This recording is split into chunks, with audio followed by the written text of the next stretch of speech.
Bonsoir à tous, j'espère que vous allez bien. On se retrouve pour le bilan du PEA. Donc on est à la semaine numéro 31. J'espère que vous avez passé une excellente semaine. Et donc sans plus tarder, on va passer à la performance. Alors on va pas se mentir, semaine calme au départ et mouvementée vers la fin. Donc actuellement le PEA il a 63 392,76. Donc en prenant en compte bien sûr l'évaluation des titres plus les espèces. Ce mois-ci, donc le mois dernier, la dernière fois que j'ai montré, j'avais dans mon compte espèces, j'avais 1191, j'ai fait un virement de 1000 vers le PEA. Donc j'ai injecté 1000 euros dans mon PEA, donc vous voyez le montant, j'étais à 41 827 la semaine dernière, là je suis à 42 000 parce que j'ai fait un virement comme je vous dis. Et j'ai fait plusieurs mouvements. Donc déjà vous pouvez voir qu'il n'y a plus que 3 lignes. Donc j'ai viré la dernière ligne que j'avais. Donc en fait la dernière ligne que j'avais c'était l'ETF World de BlackRock. Donc là en fait à la base celui-là je l'avais pris pour pas pour moi en fait, pour montrer à des amis comment est-ce qu'on peut prendre chez les ETF, les revendre etc. Mais au final il se trouve que je vais les garder pour, euh, pour diverses raisons. Au final, je voulais pas le vendre pour pas me payer les frais pour rien. Au final, je l'ai vendu parce que ça me faisait quand même 500 euros, je crois, un truc comme ça. Donc, on va voir les détails. Hein. Mais au final, moi, je tends vers avoir le moins de lignes possible. Donc, pour l'instant, j'ai ces 3 lignes-là. Ça va pas trop bouger avant longtemps, je pense. Même, en fait, une fois, je disais que j'allais vendre celle-là. Mais je pense que je vais la laisser. Elle est là, autant elle est construite, autant la laisser. Et je vais continuer de prendre mon préféré, donc le premier et le troisième, pour la suite. Donc on va regarder les ordres très rapidement. Donc qu'est-ce qui s'est passé? Donc comme je vous dis, je l'ai vendu le 29. Donc le 29 c'était. On est quel jour là? Le 2. Attendez, je regarde ça sur mon écran. Le 2, donc c'était mardi. Mardi, dans la journée, j'ai fait. Voilà. Ensuite, dans la foulée, donc j'avais. Donc moi, vous savez, je sais pas de timer le marché ou quoi que ce soit. Donc je me suis dit, début de semaine, je sentais bien. Donc j'ai fait un DCA donc, de mon ETF favori, donc le premier. Donc exécuté à 1318, j'en ai pris un. Aujourd'hui, il vaut 1244 parce que ça a pas mal dévissé depuis, mais on va voir ça aussi. Et j'ai aussi pris vendredi par contre. Donc en début de journée, pareil, ça a dévissé depuis. Je crois que je l'ai acheté vers 13h, 14h, c'est juste après, ça a pas mal baissé.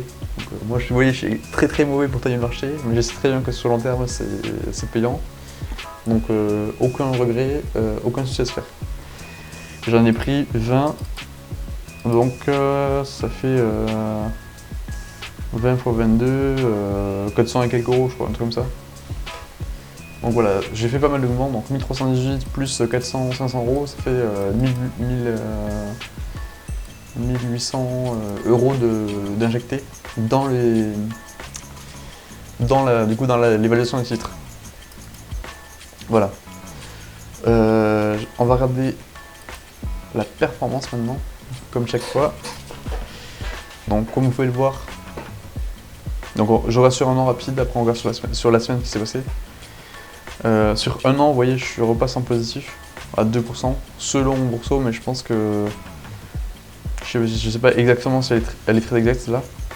Donc vous voyez, bien sûr, à des moments, genre en début d'année, avril, on n'était pas serein.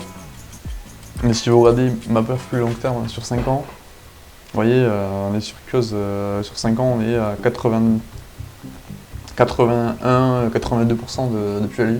Donc quasiment x2 en 5 ans. Voilà. Vous en pensez ce que vous voulez, moi je trouve ça très bien.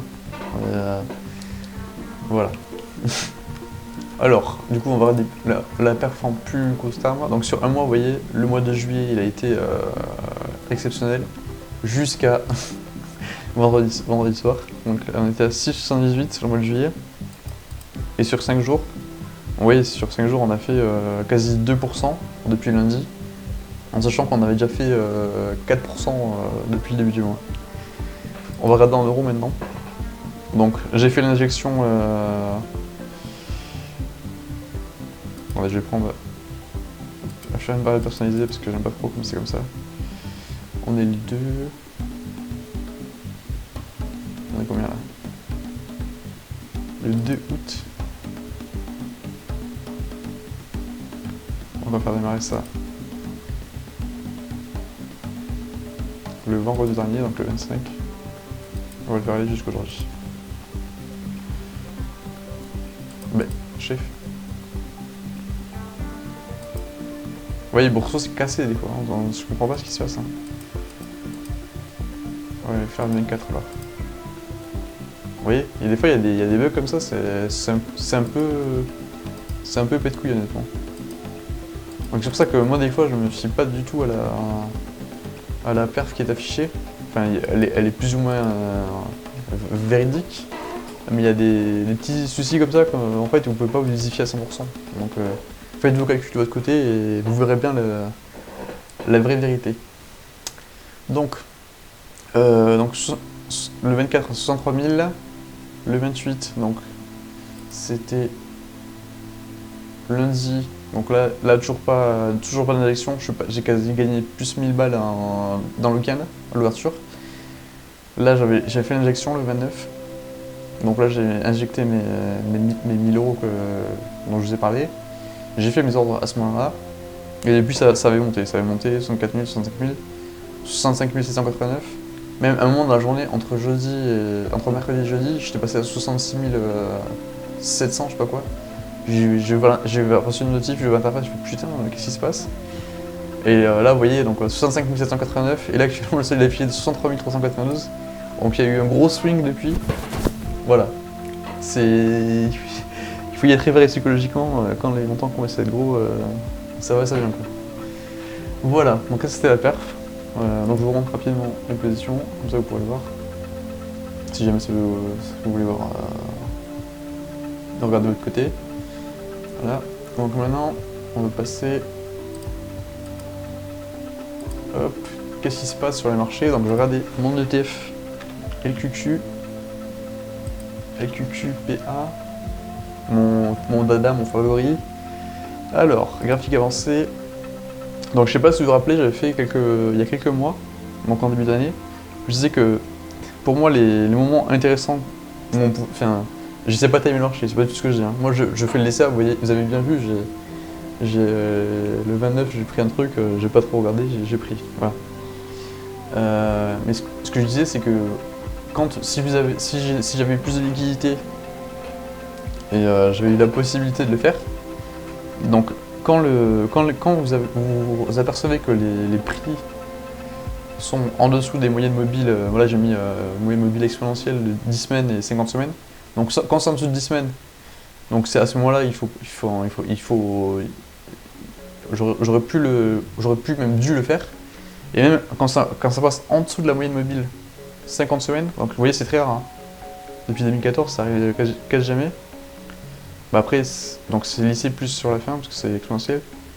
Mais vous voyez là pour moi c'était lifetime opportunity, si j'ose dire quoi. Genre, en 2023, vous voyez, entre 2022 et 2023, lifetime opportunity. Là, on a failli voir une lifetime opportunity pour moi en avril, ça ne s'est pas produit. Et là, vous voyez, on commence à retaper là. Ça se trouve, donc en août, on ne sait pas du tout ce qui va se passer. Mais ça se trouve, on va revalser un peu. Donc moi, les liquidités qui me restent, je vais peut-être les injecter à ce moment-là, si jamais ça passe en dessous. Et si ça passe en dessous des moyennes mobiles 50, je mettrai plus de liquidités à ce moment-là. Voilà. Ça c'est ma strat à moi. Donc vu que c'est du levier, c'est plus risqué. Mais en fait, c'est quelque chose dont j'ai conscience maintenant, quoi. Voilà. Alors qu'est-ce qui se passe sur le S&P 500? Donc vous voyez, donc je mets sur un jour on a perdu 1,60, donc vendredi. C'était catastrophique, la vérité catastrophique. Sur 5 jours, donc vous voyez, En début de semaine, jusqu'à vendredi, c'était pas mal. Là, on était tout allait bien, dans le meilleur des mondes. Tout le monde était gentil.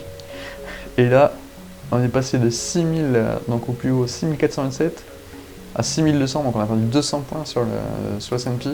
Sur un mois, vous voyez, donc c'est pas non plus la fin du monde, les gars. C'est pas du tout ce que je dis, hein. C'est que on repasse, on a effacé toute la perf qu'on a fait de juillet, non, une fois, quasi. On s'est dit, oh finalement, peut-être un peu trop optimiste, les gars, on freine, hop, bam, terminé. Reste à voir ce qui va se passer les prochaines semaines. Est-ce qu'on va repartir? Est-ce qu'on va continuer? Est-ce qu'on va faire un plateau? Qui sait? Honnêtement, qui sait? Personne ne le sait. Voilà. Sur 6 mois, ça reste très correct, on a 4%. Year to date, on a 6, donc là c'est ok. Sur l'année, on a fait une bonne perte. Sur 6 mois, pas incroyable. Sur 1 an, on a 16%, donc c'est toujours démentiel, on va sentir. Sur 5 ans, voilà, 90. Le Nasdaq, c'est encore pire que le S&P, donc forcément, sur un jour, moins 2%. Aïe aïe aïe. Sur 5 jours, le plus haut, on est à 23 589. C'est les cours à la clôture. Hein. À 23 589, 22 763, donc quasi moins 1000, hein, les gars. Oh, oui. Ça pique. Et là, on a quasi aussi effacé non, moins nettement que sur le S&P, on a quasi effacé la performance du mois. Voilà. Ah oui, faut pas trop se faire FOMO non plus quand on a des phases d'euphorie comme ça. Mais dans tous les cas, vous ne pourrez rien y faire, vous êtes obligé d'acheter à un moment donné. Et si vous attendez comme un débile, si j'ose dire, vous allez vous faire baiser. Donc à un moment donné, prenez des décisions. Le CAC, oh aïe aïe aïe, alors là, moins 3%. Lui, c'est la chèvre, la bête noire. Sur 5 jours, moins 5. Sur un mois, là, on est carrément en moins de 2,48. Donc là, coupé. 6 mois, moins 4. Year to date, on en a 2, waouh, year to date. Mais en vrai, year to date, super calcul. Sur un an, 4%. Donc vous voyez, le S&P, un an, 16%. Le Nasdaq, un an, 23%. Le CAC, 4%. Vous voulez qui? Vous voulez qui dans votre équipe? C'est aussi simple que ça en fait. Hein. Et sur 5 ans, 57%. Donc plus 50%, c'est raisonnable, on va pas se mentir. Et voilà, sur 5 ans, c'est pareil, le Nasdaq, 108% x 2, emballé c'est pesé. Vous voyez la moitié en plus, ou vous voulez 2 fois le montant. Moi j'ai choisi. Donc voilà, donc je pense je peux vous quitter là-dessus. Donc vous faites pas baiser, soyez patient. Peut-être le mois d'août va être très mouvementé à mon avis. Si vous avez des liquidités et que vous voyez, donc regardez les moyennes mobiles long terme. Si vous détectez des opportunités plus intéressantes qu'à l'accoutumée, vous avez beaucoup plus de liquidités, pourquoi pas. Sinon, des CA classiques, vous pouvez être pêcher. Sur ce, moi je vous dis une excellente fin de journée, un excellent week-end. Pour ceux qui sont en congé, donc c'est mon cas aussi, je vous souhaite d'excellentes vacances et je vous dis à très vite pour de nouvelles aventures et ne lâchez rien.